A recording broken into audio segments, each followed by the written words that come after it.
So, hi, good morning, everyone. And today, this session is for learning and teaching for Bachelor of Education. And we'll be discussing on another point today, which is about uh, how good knowledge of the institution can help develop autonomy. And also, along with that, what are the aspects that we can take into consideration to develop autonomy? I mean, we have discussed on the characteristics that can help us to know whether the teacher is autonomous or not. But then I think on the same lines, those characteristics also can help us to develop autonomy, right? So we'll quickly, this is a very short video and we'll quickly discuss on uh, one of the characteristic of good knowledge of the institution and some points from how to develop teacher autonomy. So I'll just share my screen.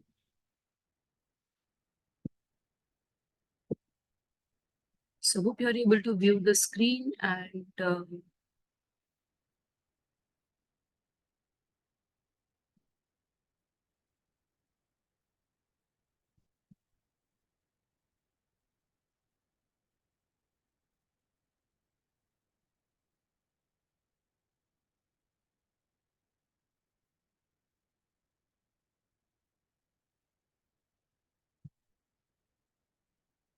yeah.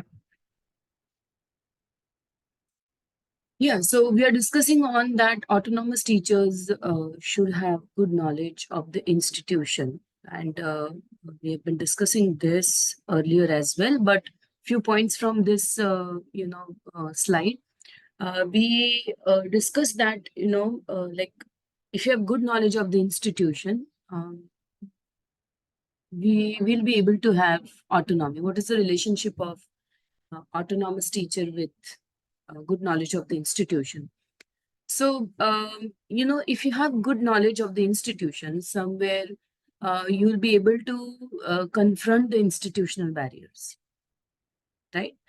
You must have good knowledge of the institution to confront institutional barriers.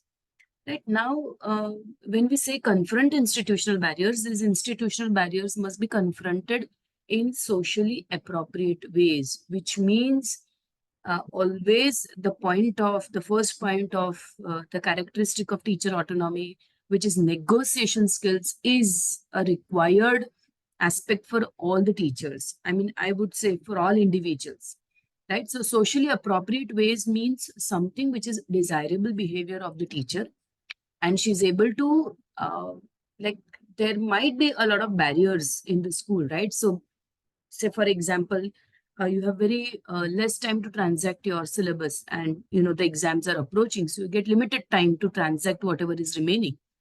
Within that restricted time, you along with other teachers have to manage their time to complete their syllabus, right? So you can't behave in a socially inappropriate way. You need to understand that it is also you need to understand it is also other teachers, and all of you have to work together to complete that syllabus on time. Right? This is just an hypothetical example. I'm trying to say that it is not only you, it is also others that are there in the system. And all of this have to manage themselves to, confront that barrier. So, say individually, I face that barrier, does not mean that I take up all the time. I mean, it is only me who's important. It is only me whose syllabus is important. It is also important to understand that we need to understand others. We need to know what is it that is confronting them, keeping into consideration their time of the classes, keeping into consideration the required time by me to complete the syllabus. I need to negotiate for that time. I can't just say that I require it. It is sitting, negotiating, and chalking down a space where you can do that. So, beyond that, what is good knowledge of the institution? Right? So, good knowledge of the institution we'll talk about. As a teacher, you must know what is the vision and mission of the school. Right? So, once you know the vision and mission, I think as a teacher, you'll be able to use yourself properly. Am I right? If you're able to ask this question in the interview when you are, planning to be placed in the school, if you're able to ask your employer, what is the expectations that you have from me, right? Once I know those expectations, I am much clear with reference to what I need to do with myself, or what would be my roles and responsibilities to, complete my expectations that the employer has from me. So this vision, mission, expectations from the teacher, uh, if you know this, it will establish clarity in the way you must take up yourself as a teacher in that institution, right? So one is clarity that you require to function in that particular school, so that you know you uh, achieve better goals ahead, right? So one is, you need to know vision, you need to know mission, you need to know the expectations that you need to, that uh, the school might have from you. That establishes clarity of thought. And you also need to know that what are your roles and responsibilities. What is the power that is vested in you to achieve that goal? All of this will establish a clarity of path to achieve your end, right? So at the end of the year, you have more clarity in terms of how you have functioned, correct? So that is another thing. So good knowledge of the institution will require vision, mission, expectations from me, my roles and responsibilities, and the power vested in me to achieve that goals. So 5 aspects. If you know these 5 aspects, you have clarity of thought. And if you have clarity of thought, you function in a better way, right? You are more professional. You achieve the goals. Your path is much clearer, right? And if all of this is there, naturally you are self-ruled. You are self-ruling, and that self-ruling itself connects you to teacher. Not only vision, mission, expectations, roles, and responsibilities, power vested in you, you also need to know what is the culture of the school. So, how do people behave with each other in the school? How is the culture of the school? Is it traditional? Is it rigid? Is it transparent? Is it fluid? Right? So, you need to know the culture of the school, and nobody will tell you the culture of the school as such. There are certain things that are explicitly written in the almanac, or there are certain things that are very explicit and probably will be oriented to you in the meeting, orientation meetings, since you are a first timer into that school. But there are a lot of things that you need to understand implicitly by observing, by making a sense of how people communicate with each other, right? How people walk, how people talk, how people behave. All of that will give you silent indicators of what the school is all about, and what is it that you need to take into consideration, because that is the culture of the school which is established, and you need to be part of it, right? You need to be part of it. Along with that, you also need to fulfill your responsibility, and that's where autonomy will lie, correct? So good knowledge of the institution will also ask you to know the culture of the school, in certain cases explicitly, in certain cases by observing, by sensing, by implicitly noticing on things in the school, right? The other thing is that, what are the policies of the school? What are the rules of the school? How do uh, how does the school expect the teacher to take herself in front of the parents, in parents teachers meeting, probably in front of students when the students have come for the first day? Do they want you to give your email address directly to the parents and the students? Do they want you to stop from it? Do they have a common email address on which all the queries will be submitted? That needs to be known, right? You cannot be communicating independently of the school with the parents, with the students, with the stakeholders. You need to know how the school does that. because at times they might want centralized system to function for the teachers. So that needs to be known. Other than that, so we have talked about vision, mission, expectations, roles and responsibilities, powers vested in you, right? Culture of the school, sometimes explicitly known, sometimes implicitly known. You need to know the rules and policies. You also need to know the assessment procedure. What kind of assessment practices does the school follow? Is it 80% higher order thinking and 20% lower order thinking? Is it 50% HOTS and 50% LOTS? Is it 20 HOTS and 80 LOTS? You need to know that. Because if you know all of this, you have lesser errors to commit. You waste lesser amount of time, right?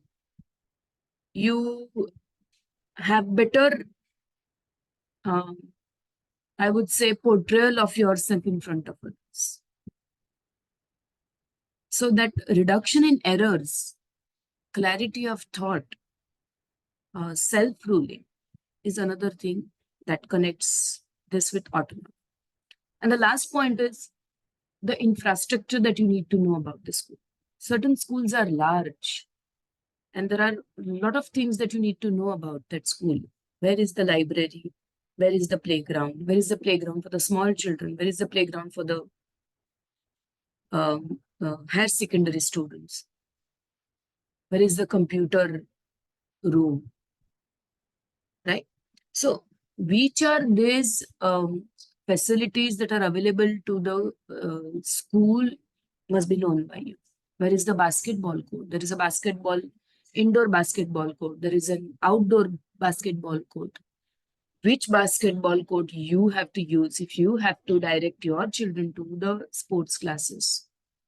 Where does mass drill happen? Where is the art room? Where is the music room? Where is the STEM lab? Where is the fashion design lab? Right? Where is the accounts department?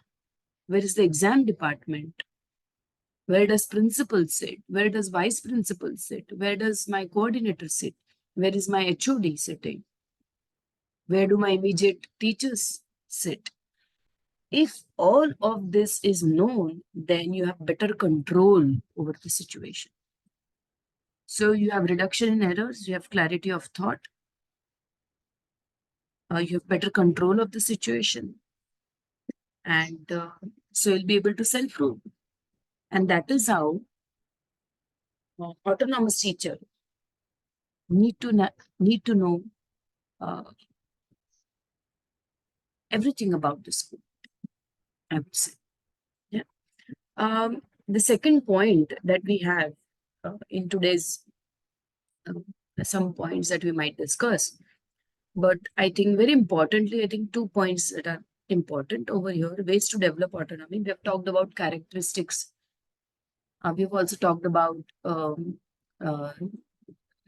yeah, I mean, what are the barriers, but we have not talked about how to develop it. So the first point that is very important, and I think I'll discuss that and stop the video. You need to map your needs, goals, intentions, aspirations, expectations from yourself and from your students. Right? I mean, I need to know what is it that I expect out of myself if I become a teacher. What do I want to do with my that innate drive to become a teacher? So, say for example, I always wanted to do something for the community.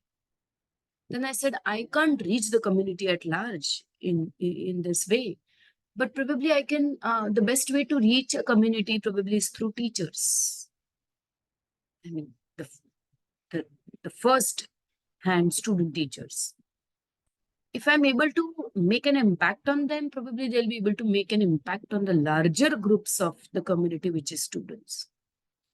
So I thought this was my intention. I'm giving an example of map your needs and goals. So I always wanted to do something for the community. since community is not very accessible to me, I thought teacher is the first thing to make an impact. What could make an impact? So I always thought that whatever we do in our life is product of thought. So I always wanted to work into the area of thinking. And so I thought, I would want to do something to change the way one thinks about things. So once I thought of that goal, that intention, that aspiration that I had from me, I started researching what is available to me so that, I can improve my, ability of people to improve their thought. So I searched for the models. I searched for De Bono. I searched for Paul.